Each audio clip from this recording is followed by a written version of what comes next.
নমস্কাৰ জনাইছোঁ সকলোকে। আজি আমি তৃতীয় শ্ৰেণীৰ স্পন্দন পাঠ্যপুথিৰ পাঠ 1 নতুন উমলা গীত। এই নতুন উমলা গীতটিত যিবিলাক প্ৰশ্ন দিয়া আছে আমি এই প্ৰশ্নবিলাক আলোচনা কৰিম আৰু এই নতুন উমলা গীতটোৰ পৰা যিবিলাক সম্ভাৱ্য প্ৰশ্ন পৰীক্ষাত আহিব পাৰে আমি সেই তেনেকুৱা ধৰণৰ প্ৰশ্নবিলাকো আলোচনা কৰিম। ঠিক আছে, আমি এতিয়া নতুন উমলা গীতৰ প্ৰশ্নলৈ আগবাঢ়িছোঁ। ইয়াৰ পাঠটিত প্ৰথম প্ৰশ্ন দিয়া আছে, গীতিকাৰে গীতিত পৃথিৱীখনক কাৰ লগত তুলনা কৰিছে?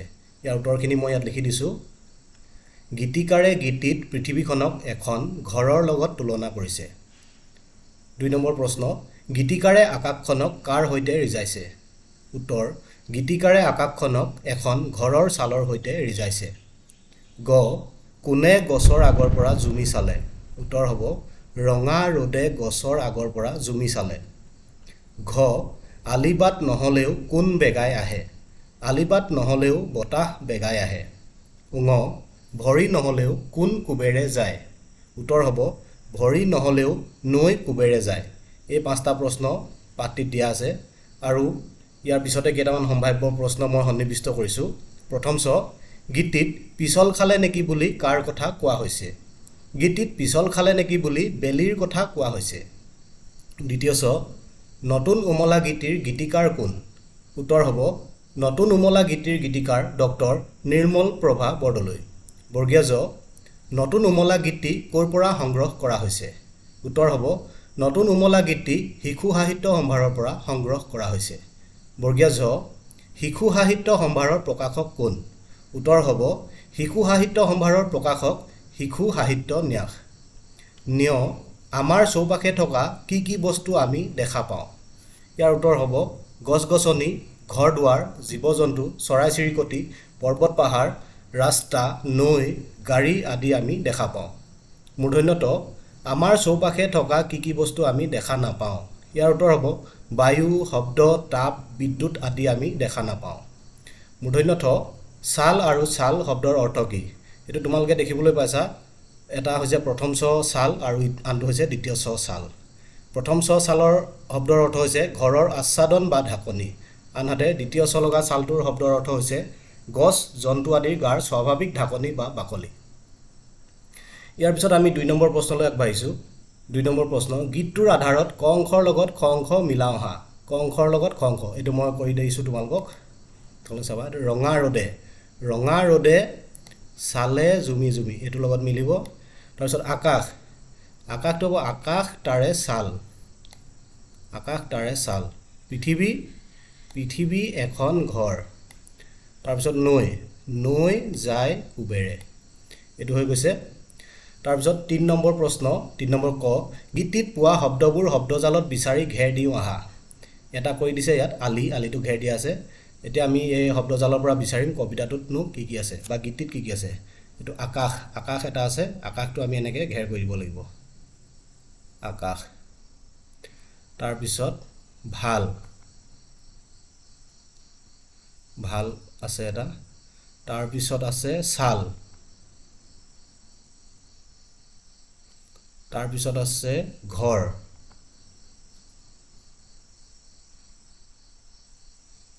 তাৰপিছত আছে পৃথিৱী, পৃথিৱী। তাৰপিছত ৰঙা, ৰঙা আৰু এটা বেলি।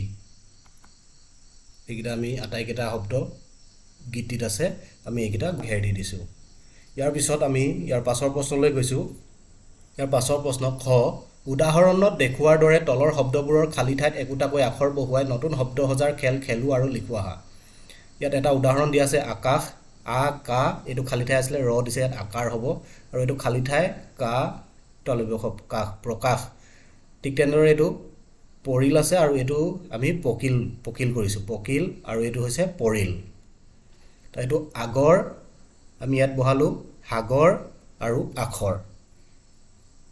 তাৰপিছত আমি 4 নম্বৰ প্ৰশ্নলৈ আগবাঢ়িছোঁ। তলৰ শব্দকেইটাৰে একোটাকৈ বাক্য সাজু আহা। এটা উদাহৰণ কৰি দিছে আকাশ, আকাশখন নীলা। আমি তাৰ পিছৰকেইটা আমি কৰি দিছোঁ পৃথিৱী, পৃথিৱী সূৰ্যৰ চাৰিওফালে ঘূৰে। বেলি, বেলি পূব দিশত উদয় হয়। ৰ'দ, আজি বৰ ৰ'দ দিছে। বতাহ, এজাক মৃদু বতাহ বলিছে। তাৰপিছত 5 নম্বৰ প্ৰশ্ন, শেষৰ ধ্বনিৰ মিল থকা শব্দ লিখাৰ খেল খেলো আহা।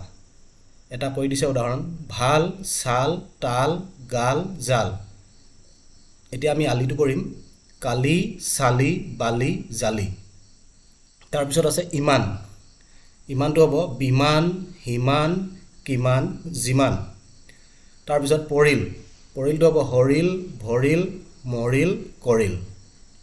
ইয়াৰ পিছত আমি 6 নম্বৰ প্ৰশ্ন চাইছোঁ, বাওঁহাতৰ শব্দবোৰৰ লগত সোঁফালৰ অৰ্থ প্ৰকাশক অংশটো আঁচটানি মিলাও আহা। এইটো বাওঁফাল, এইটো সোঁফাল, আমি মিলাম এতিয়া। বেলি পৰে অৰ্থাৎ বেলি মাৰ যায়।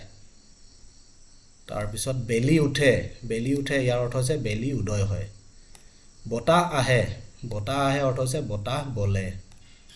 তাৰপিছত নৈ যায়, নৈ যায় উত্তৰ হ'ব বা অৰ্থ হ'ব নৈ বয়। এইটো ইতিমধ্যে হৈছে। তাৰপিছত আমি 7 নম্বৰ প্ৰশ্ন চাইছোঁ, 7 নম্বৰ জ্ঞান সম্প্ৰসাৰণৰ কাৰণে দিছে। 7 নম্বৰ ক, তোমালোকৰ বিদ্যালয়ৰ চাৰিওফালৰ পৰিৱেশলৈ মন কৰা আৰু তাত দেখা বস্তুবোৰৰ নামেৰে তলৰ তালিকাখন সম্পূৰ্ণ কৰা। ইয়াত এখন তালিকা দিছে, গছ গছনিৰ নাম লিখিবলৈ দিছে, ফল ফুল, জীৱ জন্তু আৰু কীট পতংগৰ নাম লিখিবলৈ দিছে। মই লিখি দিছোঁ কেইটামান, গছ গছনি কৃষ্ণচূড়া, দেৱদাৰু, সাঁচি গছ, বাঁহ গছ, নিম গছ, আমলখি। ফল ফুল আম, কঁঠাল, কল, গোলাপ, জবা, নয়নতৰা। জীৱ জন্তুত লিখিছোঁ গৰু, ছাগলী, কুকুৰ, মেকুৰী, গাহৰি, ভেড়া। কীট পতংগ মৌ-মাখি, পৰুৱা, পখিলা, ভোমোৰা, ফৰিং, মকৰা। খ নম্বৰ দিছে, তুমি নিলিখা আন কি বস্তুৰ নাম তোমাৰ লগৰীয়াসকলে লিখিছে বাছি উলিয়াই ওপৰৰ তালিকাখনত লিখা। যদি তোমাৰ লগৰীয়াসকলে বেলেগ কিবা গছ গছনিৰ নাম বা ফল ফুলৰ নাম বা জীৱ জন্তুৰ নাম বা কীট পতংগৰ নাম লিখিছে, তেতিয়া তোমালোকে ইয়াত সংযোগ কৰি ল'বা। তাৰপিছত গ নম্বৰ প্ৰশ্ন দিছে, এনে গছ গছনি, জীৱ জন্তু, কীট পতংগবোৰে আমাৰ পৰিৱেশ ৰক্ষা কৰাত কিদৰে সহায় কৰিছে দলত আলোচনা কৰা। এইটো তোমালোকে দলত আলোচনা কৰিবা আৰু ইয়াৰ উত্তৰ যিটো হ'ব পাৰে এইটো মই অলপ লিখি দিছোঁ। গছ গছনিয়ে পৰিৱেশ ৰক্ষা কৰাতনো কিদৰে সহায় কৰে। গছ গছনিয়ে কাৰ্বন ডাই অক্সাইড শোষণ কৰি অক্সিজেন নিৰ্গত কৰি বায়ু বিশুদ্ধ কৰে। গছৰ শিপাই মাটিত খামুচি ধৰি থাকে, ফলত মাটিৰ ক্ষয় ৰোধ হয়। গছ গছনিয়ে জীৱ জন্তুৰ বাবে বাসস্থানৰ সৃষ্টি কৰে, ফলত জীৱ বৈচিত্ৰ্য বৃদ্ধি পায়। গছ গছনিয়ে বৰষুণৰ পৰিমাণ বৃদ্ধি কৰে। গছ গছনিয়ে জীৱ জন্তু, চৰাই চিৰিকটি খাদ্য শৃংখলত সহায় কৰে। তাৰপিছত জীৱ জন্তুৱেনো পৰিৱেশ ৰক্ষা কৰাত কিদৰে সহায় কৰিব পাৰে। জীৱ জন্তুৱে খাদ্য শৃংখলত সহায় কৰে। জীৱ জন্তুৰ মলৰ জৰিয়তে কিছুমান উদ্ভিদৰ বীজ অংকুৰিত হয়। জীৱ জন্তুৰ মৃতদেহৰ পৰা মাটিয়ে পুষ্টি লাভ কৰে, ফলত মাটিৰ উৰ্বৰতা বৃদ্ধি হয়। আৰু কীট পতংগইনো পৰিৱেশ ৰক্ষা কৰাত কিদৰে সহায় কৰিব পাৰে চোৱা। বহুতো কীট পতংগই ফুলৰ পৰাগযোগ ঘটাত সহায় কৰে, যাৰ ফলত উদ্ভিদৰ বংশ বৃদ্ধি হয়। আৰু কিছুমান কীট পতংগই মৃতদেহ বা অন্য জৈৱিক আৱৰ্জনা খোৱাৰ ফলত পৰিৱেশ পৰিষ্কাৰ হয়। কিছুমান কীট পতংগই মাটিত ছিদ্ৰ তৈয়াৰ কৰে, যাৰ ফলত মাটিত পানী সোমাই যায় আৰু মাটিৰ গুণাগুণ উন্নত হয়। কীট পতংগ খাদ্য শৃংখলৰ এটা গুৰুত্বপূৰ্ণ অংশ, কাৰণ সিহঁত বহুতো জীৱৰ খাদ্যৰ উৎস। এইটো তোমালোকে এনেদৰে লিখিব পাৰা। ইয়াৰ পিছত 8 নম্বৰ প্ৰশ্ন আছে, ভাবু আৰু হাতৰ ভাঙোহা। 3টা হাতৰ দিছে চোৱাটো। পেট আছে, পেটু নাই, মুখ আছে, জিভা নাই। উত্তৰ হ'ব কলহ। ৰজাৰ গামোচা তিয়াব পাৰি, শুকুৱাব নোৱাৰি। উত্তৰ হ'ব জিভা। অকু অকু অকু, গোটেই গাতে চকু। এইটো হ'ব মাটি কঁঠাল নাইবা আনাৰসো লিখিব পাৰা। তাৰপিছত 9 নম্বৰত ডক্টৰ ভূপেন হাজৰিকাৰ এটা গীত দিছে, এইটো গাবলৈ তোমালোকে চেষ্টা কৰিবা। মই মাত্ৰ এই গীতটিত থকা ডাঙৰ ডাঙৰ হৰফেৰে ইয়াত দুটা লাইন লিখি দিছে, ইয়াৰ অৰ্থটো মই ভাঙি দিবলৈ চেষ্টা কৰিছোঁ। এইটো এটি এটি ক্ষণ যেন মুকুতাৰে ধন, এনেয়ে হেৰুৱালে নাহে উভতি। এটি এটি ক্ষণ যেন এটি এটি পণ, এনেয়ে হেৰুৱালে নাহে উভতি। ইয়াত সময়ৰ কথা কোৱা হৈছে। সময় অতি মূল্যৱান, সময় গতিশীল। পাৰ হৈ যোৱা সময় কেতিয়াও ঘূৰি নাহে। এইখিনিতে সময় হ'ব লাগিছিলে দেই। সময় গতিশীল, পাৰ হৈ যোৱা সময় কেতিয়াও ঘূৰি নাহে। গতিকে সময় অবাবত নষ্ট কৰিব নালাগে। ইয়াৰ অৰ্থ এইটোৱে। তাৰপিছত 10 নম্বৰত দিছে, হাতে কামে কৰোঁ আহা, প্লাষ্টিকৰ বটলেৰে এখন গাড়ী সাজো আহা। ইয়াত দি দিছে তোমালোকক প্লাষ্টিকৰ বটলৰ পৰা কিদৰে এখন গাড়ী সাজিব পাৰি, তোমালোকে কৰিবলৈ চেষ্টা কৰিবা। পাঠ 1 নতুন উমলা গীতৰ প্ৰশ্ন ইমানখিনি আছিলে। আমি ইয়াৰ পাছৰ ভিডিঅ'ত আমি পাঠ 2ৰ যিবিলাক প্ৰশ্ন হ'ব পাৰে আমি এই প্ৰশ্নবিলাক দিবলৈ চেষ্টা কৰিম। ধন্যবাদ।